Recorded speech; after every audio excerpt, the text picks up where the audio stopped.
Welcome to On Spot, where we keep you up to date with the latest news, starting with the headlines. Pope Tawadros condemns St. Mark Cathedral attack and cancels Wednesday sermon to mourn Coptic victims. China and US make North Korea nuclear pledge.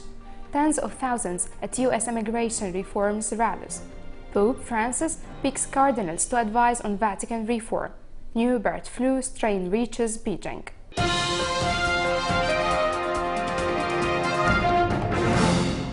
Starting from the Coptic Orthodox Church in Egypt, His Holiness Pope Tawadros II, Pope of the Coptic Orthodox Church, has strongly accused the Egyptian regime and security forces for failing to prevent the sectarian incidents of Al-Khusus, St. Mark's Cathedral. The Patriarch added that security forces came up short in performing their duty, as it was possible to contain the situation by taking the right decision at the right time, but a state of unrest and idleness continues due to leniency of law. In a phone call to ONTV, an Egyptian private news channel, Pope Tawadros stated that negligence and complacency with which the St. Mark's Cathedral attacks were handled crossed all lines, pointing out that events had reached a chaotic state and it placed the responsibility on state. On the restructuring of the National Justice Board, the Pope indicated that they have had enough of these formalities and that they had demand actions be made and not just words. He added that President Morsi called him to calm him after the events occurred and promised to provide all the possible protection for the cathedral, but nothing had changed relating that to an underestimation and negligence of the events. He noted that it's the first time in Egypt's history that the Coptic Orthodox Church's headquarters to be assaulted. The following report shows us more details about the attack. A hard week over the Coptic Orthodox Church in Egypt, as its headquarters, St. Mark Cathedral, was attacked for the first time in history by some thugs during the funeral prayer of Al-Khusus church victims.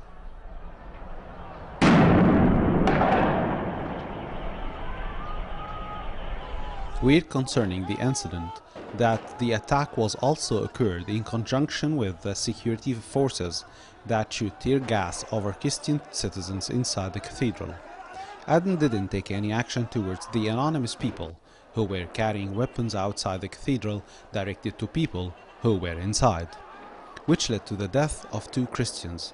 So the total of victims in 2 days was the death of 6 innocent Christian Egyptian citizens, killed because of sectarian violence that was heightened significantly after Muslim Brotherhood came to power over Egypt, led by President Mohamed Morsi. Persecution in Egypt for a Christian minority existed before the revolution during the regime of the Vice President Mubarak, as no one can forget the Christmas Eve attack to the Saints' Church in Alexandria and the Nativity Eve attack to Naga Hammadi Church in Upper Egypt 3 years ago. Also during the regime of the military council, as Maspero clashes, where the military soldiers shot bullets upon the Christian demonstrators and ran over them by the tanks.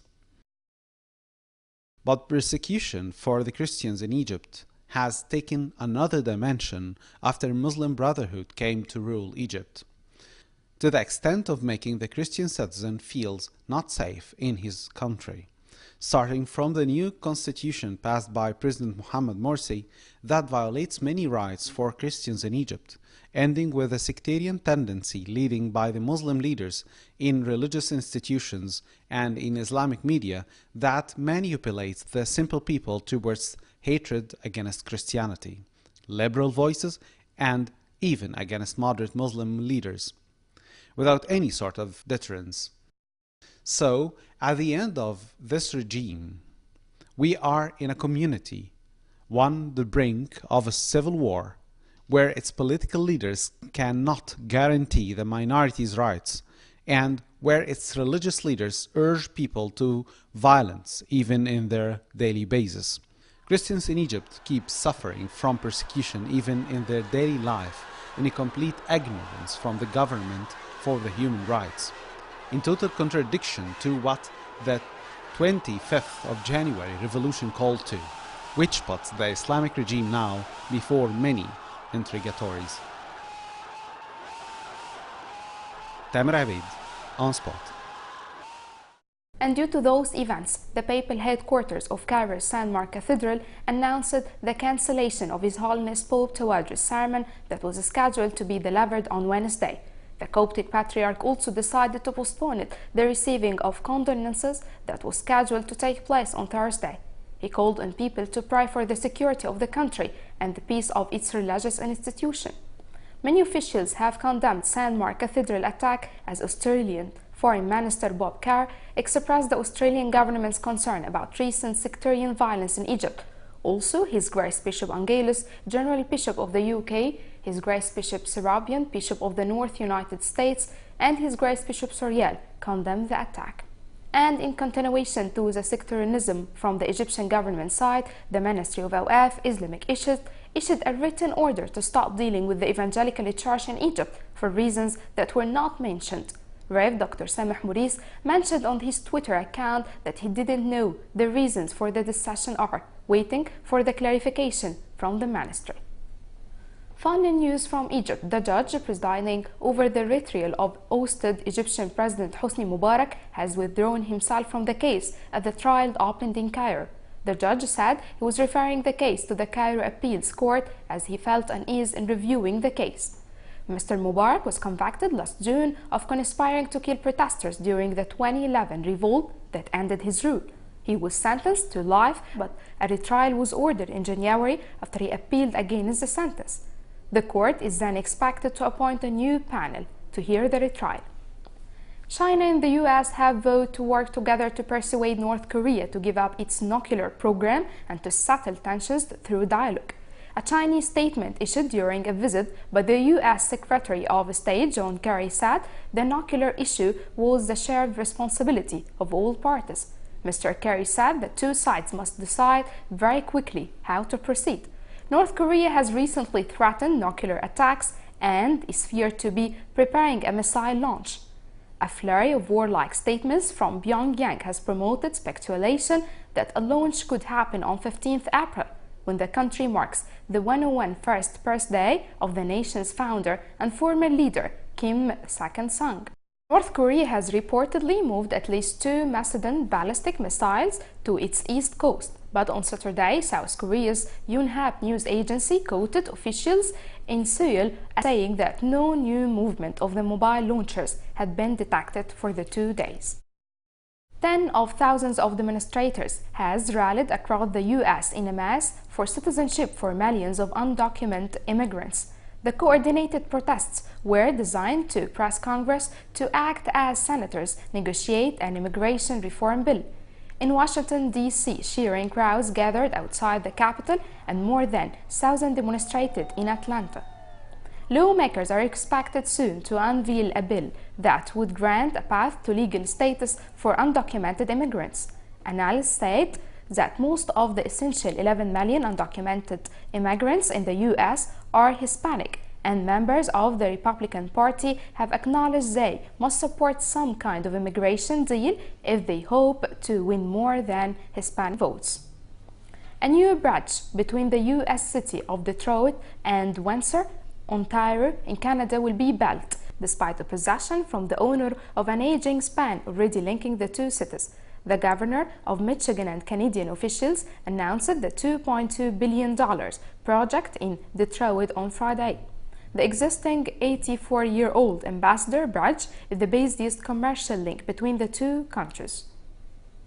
The owner has sought for years to block construction of a new bridge. Michigan Governor Rick Snyder celebrated the project at an event in Detroit, calling the bridge a project where everyone will win, as the Detroit Free Press reported.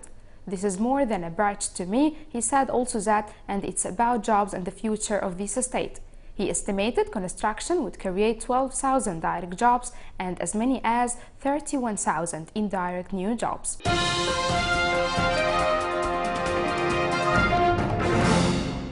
To the Roman Catholic Church in Vatican, Pope Francis, the new Catholic Church's leader, has appointed a group of top churchmen to advise him on how to reform the Vatican's often arcane bureaucracy.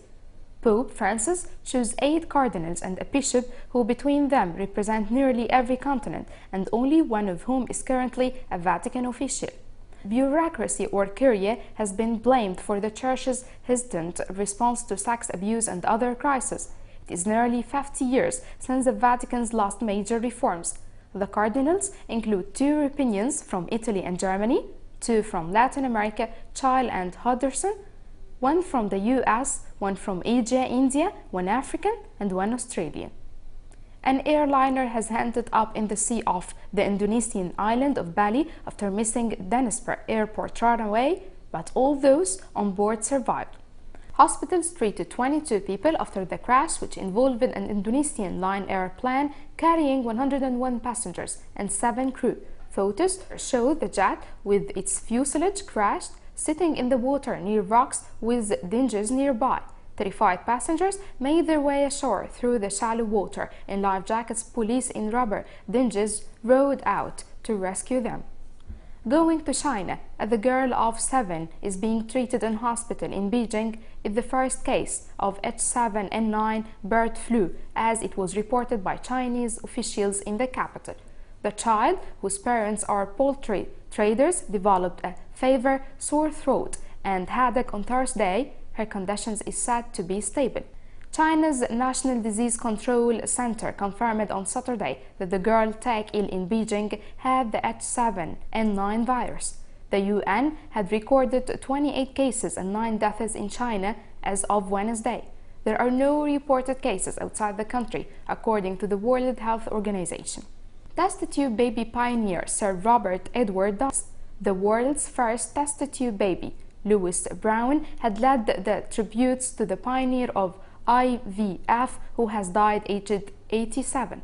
Professor Sir Robert Edwards was knighted in 2011, 5 decades after he began experimenting with IVF. His work led to the birth of Miss Brown at Oldham General Hospital in 1978. She said he had brought happiness and joy to millions of people. IVF is used worldwide and has resulted in more than 5 million babies. Professor Edwards died in his sleep after a long illness. US scientists said they have found a new target to beat breast cancer. It is male hormones or androgens. The University of Colorado team discovered that many breast cancers possess androgen receptors on their surface and that male hormones like testosterone fuel the tumor's growth. Drugs to block these receptors could offer another way to fight the disease, as it was mentioned in a meeting of the American Association for Cancer Research.